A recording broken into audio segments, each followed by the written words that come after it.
Hey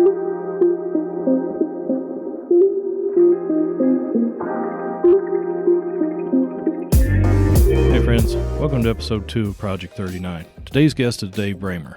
Dave's currently in his second term as County Commissioner representing the lower district of Jefferson County.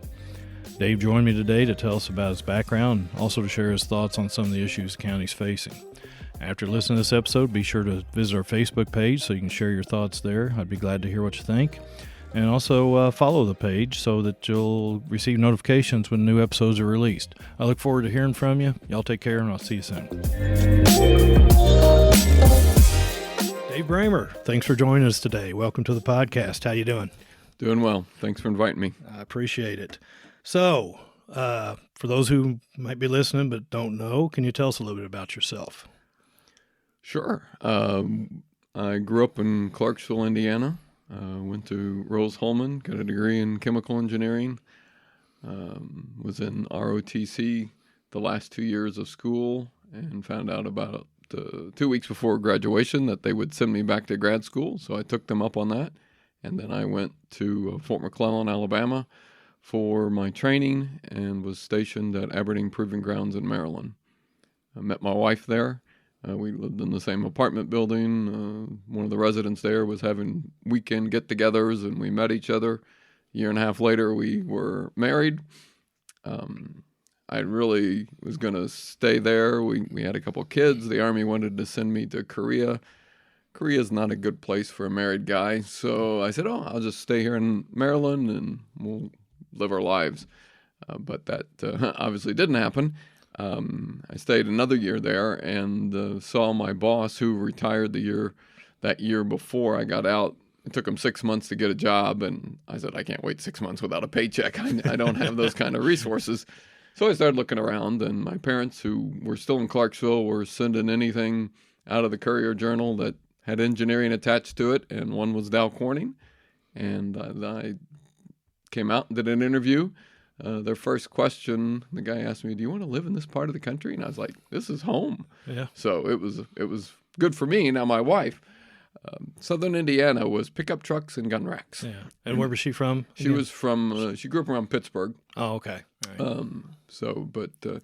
She had moved to the Philadelphia area in her senior year in high school and ended up with a job down close to Aberdeen, but hadn't been much in the Midwest. So it was a little bit of a change. So she got here and found out she was right. Well, it was good on in our discussions later on. We were sitting in traffic on I-95. We'd gone back to visit folks, and we were sitting on the highway. And she said, I'm glad we moved to Southern Indiana.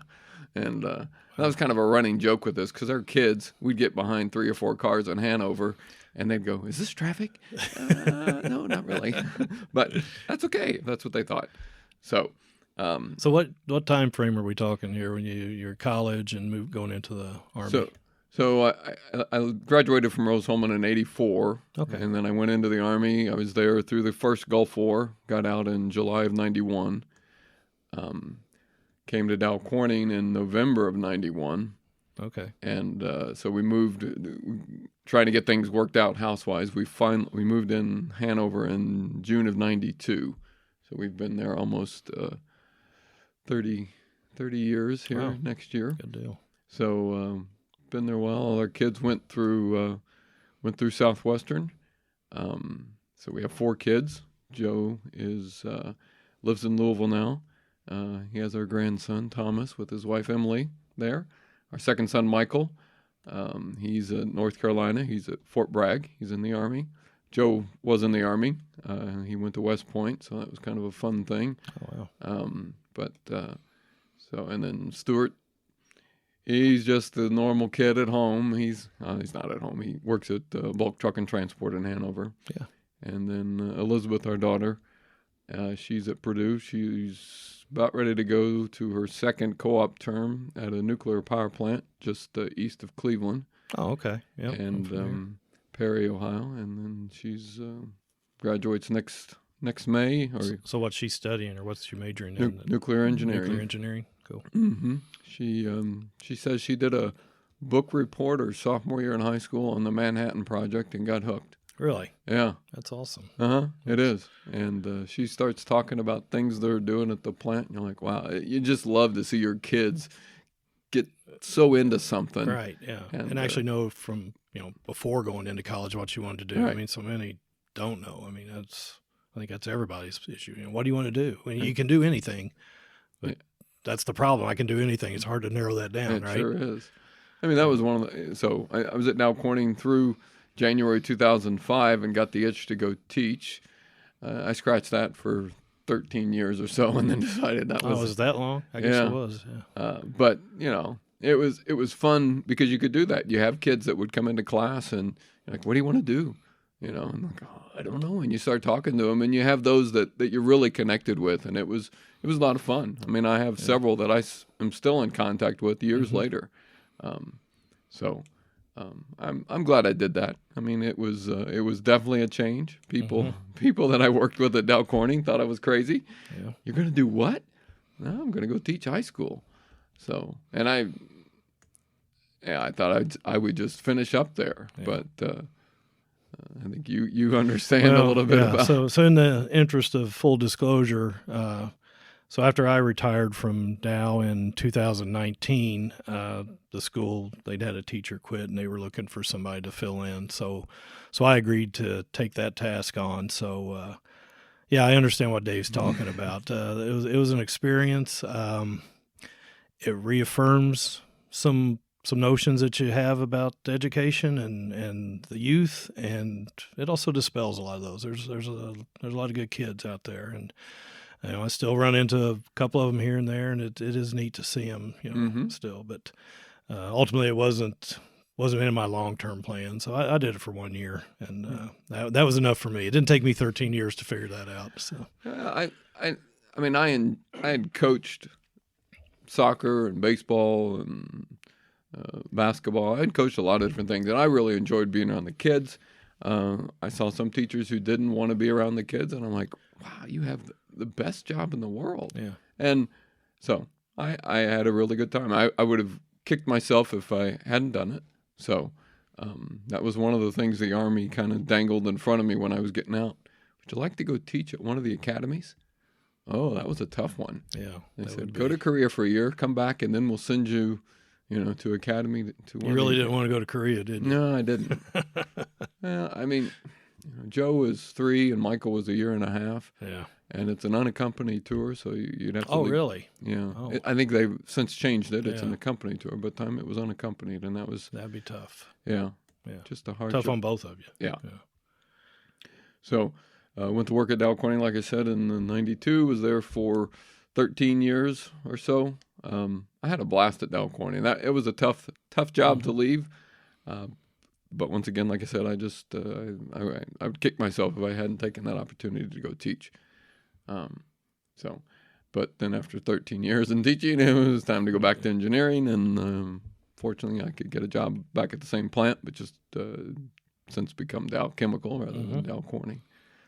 And what do you do there now? What's your role? It's titled process engineering. So we kind of scope out projects for if it may be just replacing just a single piece of equipment. It may be putting in a whole new process. A lot of the safety devices on equipment are items that we deal with now, pressure relief devices. So we're going through the calculations that have been done over the years and just kind of revalidating them, make sure everything is, the protection is there for that equipment, because you'd rather a relief valve to pop than a piece of equipment to explode. Tank blow up. Yeah, right. Okay. Good deal. So you are, in addition to your role with Dow, you're also county commissioner, right? Sure. I was elected in 2016 in my first term, and just was reelected here this past year. So just getting into my 5th year. And you're the lower district commissioner, right? Correct. So how are the commissioners organized? So there's 3 districts. What's lower district mean? So it's pretty much the southwestern part of the county, although the district does go up the west side of the county in townships. And then we have the middle district, which is pretty much just the city of Madison, and then the upper district, Canaan a couple other districts along the northern side of the county. Okay. And who are the other commissioners? So Bobby Little is the middle district, or pretty much the area of Madison, and then Ron Lee is the upper district. Okay. So how's that work with the city of Madison? With do the city limits override the county responsibilities? For the most part, sure. Okay. I mean, people may have heard of a 2-mile buffer zone. Mm-hmm. It's not really a 2-mile thing, but there's a buffer zone around the city where their zoning laws are kind of the rule of that part of the county. So you just don't want to have the county has certain setback requirements if you're going to build a house, setback from the road. Well, if the city were to ever annex part of this 2-mile buffer zone, you wouldn't want to have such stark differences in the requirements. So the zoning, like I said, for buildings and subdivisions, if there were any, and things like that are covered by the city ordinances. And then the counties are outside of the 2-mile buffer zone. And we had some issues over these last couple of years that there was, because the county's kind of nuisance ordinances, and that would be people not taking care of their property or something like that, because they were also tied into the county's zoning ordinances. It really couldn't enforce them in the 2-mile buffer zone. So last year we pulled that part out as a kind of standalone ordinance, and so pulled it out of the zoning. So now we were able to help people in that 2-mile buffer zone should they have issues. It's a hard. It shouldn't be, but it's a hard. I'm sure. Situation to get resolved, because once people don't take care of their property, getting them to take care of it again. Yeah, right. If they didn't see the need before, right. how do you get just to see because the need now? Yeah. The commissioners say you need to clean up, right. Doesn't cover it. So, other than making people mow their grass, what do the commissioners do? What are their responsibilities?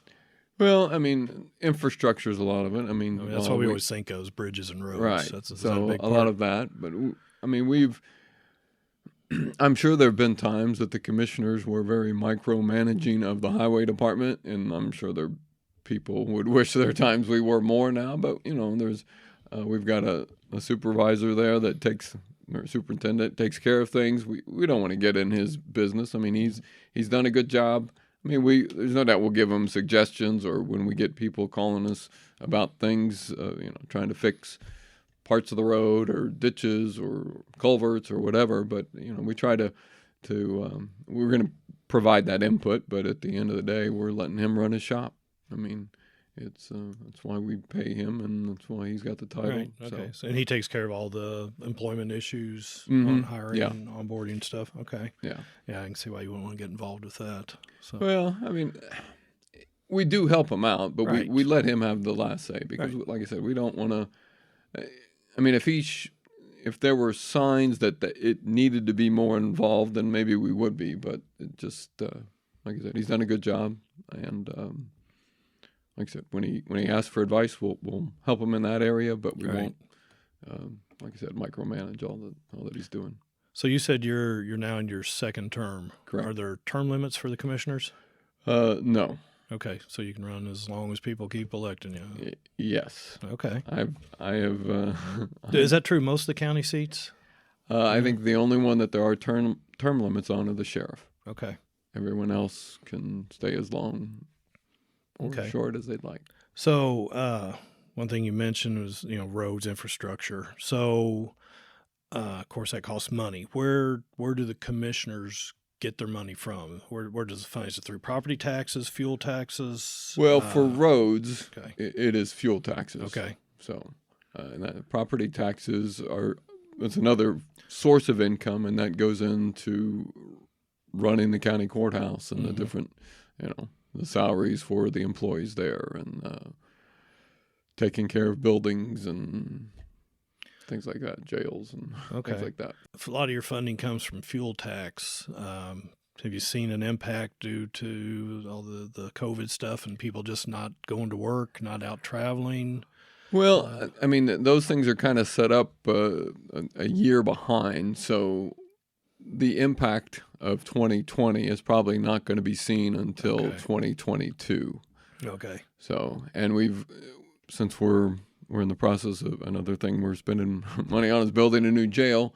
I mean, we've had to do some financial analysis on what's going on, and we've looked at that, and it doesn't appear that it's going to be quite as big an impact in Jefferson County as it might be in some other counties. Okay. We still have to wait and see, but and the state has community crossings is a grant program that the state has started probably 3 or 4 years. And so each year we make an application into that. I think they have 2 grant cycles. So each time there's an opportunity, we're putting in applications to get some funding to help. When you do that, you obviously have to have some projects you want to do. So you've got these roads laid out that you're kind of putting the bids or in your application, these projects. So we'll do that. And that gives you some money to do some other things. I mean, we have probably 500 miles of roads in the county. Probably close to 200 miles of that 500 is gravel roads, and people don't like gravel roads. Once you fix them, though, the cost to maintain them tends to go up. So, but we have started. It's called the Gravel Roads Conversion Program, and so people that live on a road that want to get it paved, we ask them to kind of run point for the county and get people on that road on board with doing this.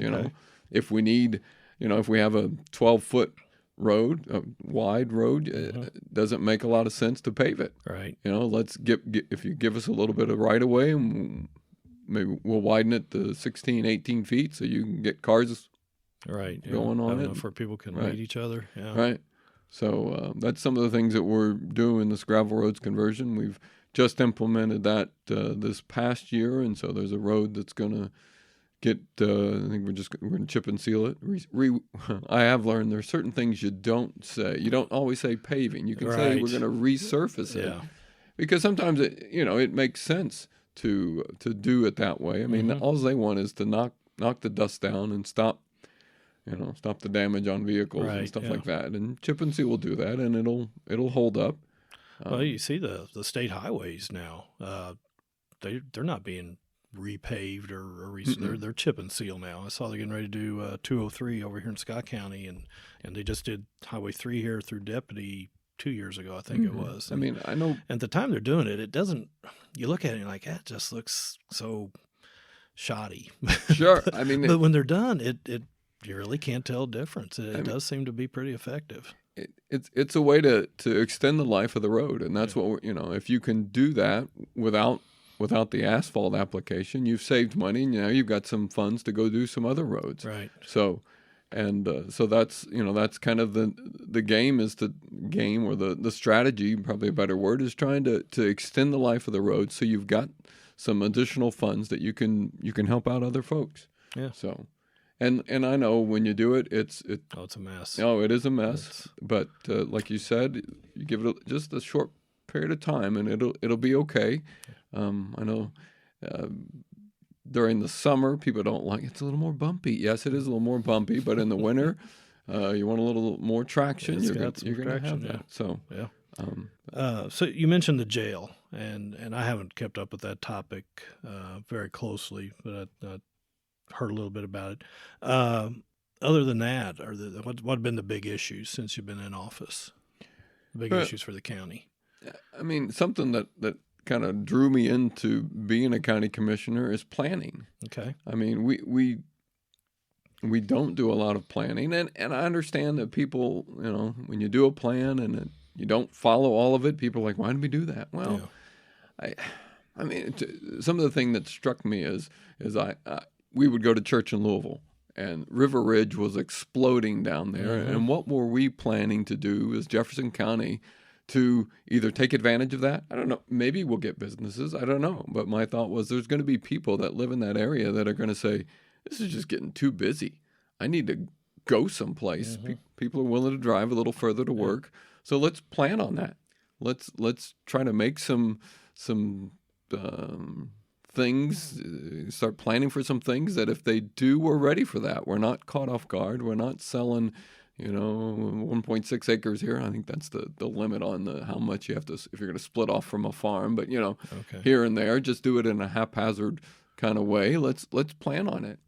And I think when people initially heard me talking about the planning, they thought, oh, you want to develop everything. Well, let's plan on not developing certain things. If we have certain parts of the county that we want to keep as they are, let's plan for that. Yeah. Let's not just That's a good point. knee-jerk response and do something. Yeah. So what's the progress on that front? Well, I mean, the comprehensive plan, we had hoped to get it updated and finalized last year, but you need to get public input. You don't want to just go off, and I think that's probably why some plans didn't pan out in the past, is because people got together, a small group put together a plan and go, here you go. This is what we're going to do. Well, if the public didn't have any input in it, well, what good was that? So we've been trying. I think we probably could have, in probably about a year ago, maybe a little bit later, we could have had a public hearing, but the way the gathering limitations were, I mean, you just couldn't get public together to talk about it. So we did present it. We still didn't get a lot of people there, but we had a public hearing this past month and before the Plan Commission, because they're the group that has to approve it, and then it'll go to the commissioners. So hopefully this meeting next week, actually this week, will be, hopefully we'll get the Plan Commission approval, and then the commissioners will approve it here this month. Okay. And once it's approved, where can people go to see it? So that's one of the other things we've done is with the county website, if we have a document out there and we want people to look at it, either provide comments or to see a final version, you can go to the county website and get that information. Okay. And so if people want to comment on it, how do they go about that? You said you got a meeting coming up. I know it's going to be pretty soon. The early May Plan Commission meeting is really by the time we need it. But if someone comes in and says, I think we ought to look at that, and we'll take a look at other comments, we can make changes to it along the way. But once again, it's okay. So there's a chance that by the time we get this episode finished and wrapped up, that meeting may have already passed by then. But so if you're listening to this after that date, sorry, but we'll try to get it out ahead of that time. Well, I mean, they can still get in touch with us. I mean, it's not like we can't do it. I mean, it may, we may hold on to some comments over time and then do kind of a revision of the comprehensive plan. Just see when it makes sense. It may not be this year, but it might be next year. We are going to try to evaluate ourselves as we go through over time. How have we done? Are we doing these things? Because there are action steps in there that we're supposed to do. Things that the county residents have said is, we'd like to see this, and there's enough of a kind of a center of or a large enough group that wants to do that it makes sense. So let's do it. Okay, cool. So we got the jail going on. You got your comprehensive plan. What else going on in the county? Is that the big ones? Yeah, those are the big ones. I have learned more about jails than I ever thought I would know. And these it's been about 4 years, I think, on that. But so, I mean, there's, just I know. So that's what? Sorry to interrupt. That's what is being built on? Was that Berry Lane? J.A. Berry Lane. Mm-hmm. That's what's going up right now. Well, or is that? Okay, so on the south side of the road, there's a business going in. We're going to be on the north side of the road, a little further or closer to Shun Pike. Okay. So actually, just I don't think it's right next to the old Robus plant, but one more. Okay. All right, you're going to be over there. So that's a business going in there. Yes. Okay. Mm-hmm. All right. Any idea what it is? I think it's a distribution for food stuff. Oh. Yeah, I did hear something about that. I'll check that out. I think it's Frito-Lay, but I'm not exactly sure. But it's something like that. It's a distribution point, so they'll bring in big trucks and then load up the small trucks and then distribute it. Okay. So you're going along, living your life, and you decide you want to be a county commissioner because you didn't have enough stress and trouble, I guess. I'm sure you went into it. Anytime we take on a new task, you go into it with these preconceived notions of what it's going to be. I'm sure you did too. Sure. Were you accurate? Have you found out that you had no idea what you were getting into? I mean, I think good. there are some things that you experience. Have you been dragged that. into things that you never realized were in the scope of county commissioner? Sure. I mean, you want to be open to folks, and I made it. I handed out my cell phone number, and people call me now. And sometimes, I may be off doing something with the family, and you're going, oh, and someone's calling you, and you Gotta take it. yeah. So, but I mean, people just want to be heard. I mean, I try to tell them, I will look into it. I don't know that we're going to be able to do anything right now or even ever, but they just want to have an ear to know somebody's listening. Right. I think a lot of what we see going on in a lot of places today is people not being heard or feeling that they're not being heard. On both sides of the spectrum, politically. You're Sure. seeing people that when you feel like you're not being heard, you take some drastic measures. So I always think it's better to at least have those avenues where people can voice their concerns. So yeah, I think you're doing a good thing there. I mean, like I said, I try to be honest with them. I mean, if I'm going to look into it, I'm going to go look into it, and I try to get back with them. And I know sometimes that's not soon enough. I mentioned some of the nuisance ordinance things. I mean, it takes some time. I mean, some people say I should just go in and take care of the issue, but I'm not sure I have that kind of authority to do that. Yeah. I mean, it is their property, and yeah, but I understand. So, all right. So, do the commissioners? Does their scope get into economic development and trying to bring jobs or businesses to the county, or does that fall to someone else? I mean, we need to be part of that group. I don't know that there have been some efforts over time where money was provided to a group and they were trying to woo businesses into the area, and unfortunately it just didn't happen, and so we did make a change. I mean, that was one thing that I kind of came in on the tail end of, but where we made a split from a group that was supposedly in charge of that. And there are some different mindsets out there as far as economic development are concerned. Is it better to try to bring those businesses in and see if you can make that happen? And like I said, we had tried that for a number of years and really had not seen a lot of results from that. Or is it better to make it a nice place to live and have people move there, and then the businesses will follow? Yeah. And so, that's kind of what the comprehensive plan is about. There's a lot of quality of life and quality of place ideas in there, trying to make it nice for people to come here and live. We have a very nice county. I mean, if you go look at our website, we tried to emphasize that. I mean, we don't have many pictures of businesses or houses. I mean, it's just the countryside, and trying to show people this is a beautiful place to live. And it is. I mean, we're not. Yeah. I don't think we're. No, I agree. So we're kind of unique in our setting on the river, and I grew up here in Jefferson County, and when you grow up here, sometimes you don't realize how nice it is till you move away. And I did that for several years too. And you get out to some of these other towns that are like the same size of Madison or in the Hanover areas and stuff, and you're like, wow, we had it pretty good. We had a pretty good thing back there. Not every place has the nice downtowns and riverfronts and things like we have here in Jefferson County. So yeah, but at the same time, I think we can all see, economic development hasn't been a boom here. I mean, put you on the spot.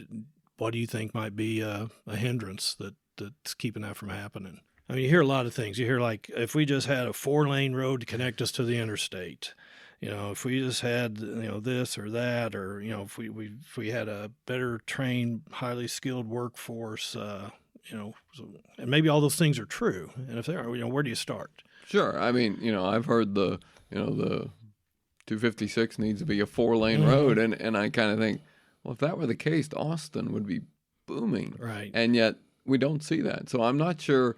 I mean, do you need good roads? Yeah.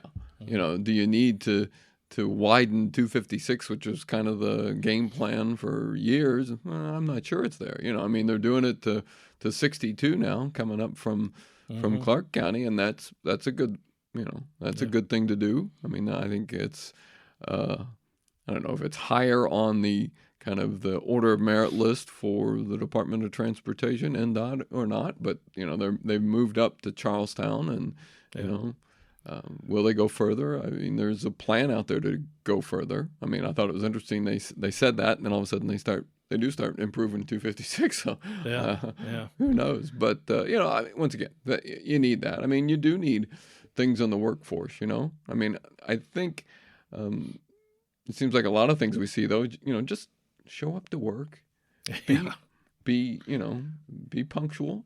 And be reliable. And those are things that businesses can work with. Yeah. Maybe we need that life skills class in school. I mean, there's a lot of truth to that. Yeah, I mean, we sound like grumpy old men when we say that, but there is an element of truth to it. Sure. I mean, I used to, when I went to work at Dow Corning, I had a degree in chemical engineering. I went and got a master's, and how much of my education kind of prepared me for the specific chemistry at Dow Corning. Yeah. I joked with kids when I went to teaching. I think I had one page in my organic chemistry book that talked about silicon chemistry, and that was it. So, I mean, the businesses are going to do that training to get people ready to do that specific job, but you got to be there. Yeah, and you got to be reliable. No, I agree. So, yeah, that's something we could definitely work on. I don't know. The school's got tough road anyway. Sure. And, it does. Where do you fit that in when everybody, for years, everything we were talking about was, academics, right? We needed, the AP classes and everything, but yeah, just the basic life skills would go a long way, I think. But I think, technology was the answer, right? Mm-hmm. And it was funny, when they bring in those classes at school, I mean, the kids knew how to work technology. Yeah. I mean, they knew how to, their phones, it was no big deal. Yeah. But, in some cases, kids needed to be able to take wood and play with it and cut it and measure it. And I think a lot of kids learn that way rather than all the technology. Yeah. So. Yeah, right. When, the short stint I had teaching, their favorite day was shop day, and just let them sand a block of wood on a belt sander. They just thought that was the greatest thing ever because they just don't get to do that, Right, I agree. And I think, they've kind of overshot that, got to go to college, I don't, it's not for every kid. No, it's not. And, I know. It wasn't for me. I managed to finally finish my degree before I turned 50, so that's my accomplishment. But like you said, it isn't for every kid, and it's it's probably a disservice to every kid to say you need to go to college. It is. Because so many would go for a semester, for a week, and go, this is terrible, and you just check out, right? Yeah, and so you spend some money for basically to prove to yourself, and maybe you prove to your parents, hey, this wasn't for me, and. All right, yeah. Well, that was a rabbit hole we went down. So, so where do the commissioners meet and when? So we meet at the county courthouse. There's a commissioner's office there that we meet. It's on the first floor, isn't it? First floor, on the east end of the building. Okay. We meet. Usually, it's the first and third Thursday of the month at 5:00 there. Sometimes if there's something going on, it may get moved around. But as I mentioned, the county website earlier, all the schedule for meetings is there. All right, we'll put a link to that in the show notes so everybody can check that. So with COVID restrictions and everything, can people still get in to go to the meetings if they want? I mean, we've kind of in the last 2 months, we were doing Zoom meetings. We could let a few people in, but we pretty much have stopped that now. So if you want to come to the meeting, you're able to come in and into the office. And so if you want to come to the meeting and you want to voice your opinion or have a say on something, do you have to get on the agenda ahead of time? Do you have to get that pre-approved, or can you just stand up and speak your mind? I mean, we would encourage you to get on the agenda, but if you don't have time or you don't get on the agenda, you can still come. And okay. And how would you get on the agenda? So just call the commissioner's office and talk to the office manager there, Sarah, and she'll get you on. And that's all on the website too? Yeah. Okay, good. So you got your website. Does the county government or county commissioners, they run any social media We have a accounts? Facebook page. Facebook. And as we were kind of coming up to speed on the website, we started a Facebook page, and that's been very useful. Just, when something happens and you want to get it out to people, since people will get those notifications, you can send it out that way. Okay. So I'll look that up, and we'll link that in the show notes too, so everybody can find that easily. So, all right, Dave, I appreciate it. I appreciate you spending the time and coming on and talking to us. Before we wrap up, is there anything else you want to say? Anything you were hoping to get in that I didn't touch on? Yeah, I probably should have said something earlier. I mean, we've just recently, the county has taken over the trash collection around the county, and we had some bumps along the way. Mm-hmm. We're sorry to cause some disruption, but in the end, it is going to save probably over $100,000 a year. Oh, wow.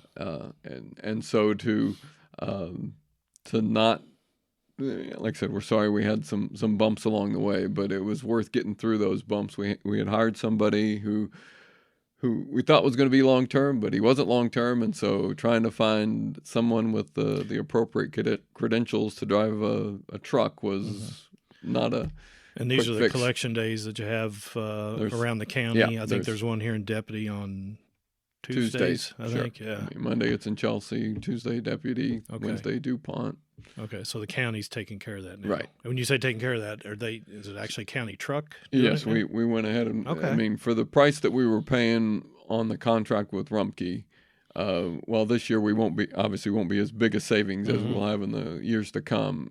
It was still a savings. Okay. So, and it's, I understand, $50 a year, it's not cheap, but compared to other services, it really is. Right, yeah. They don't come to your house, but it's just trying to help people have a place for their trash, and better there if than you don't give them a place, then it'll end up in along the side of the road. ditch somewhere. So yeah, I understand that. So, all right, well, good. Well, thanks, Dave. I appreciate you coming by. Learned a lot. Hopefully, everybody got a little something out of this, and can't thank you enough. Thank you. Thanks right. for reaching out. I mean, I think hopefully, I know you've got more planned. This will be a good thing for everyone. I hope so. We're working that way. So yeah, hopefully. So okay, thanks for listening, guys. Hopefully we'll get this episode cleaned up and released soon, and we'll have more to follow. Y'all take care.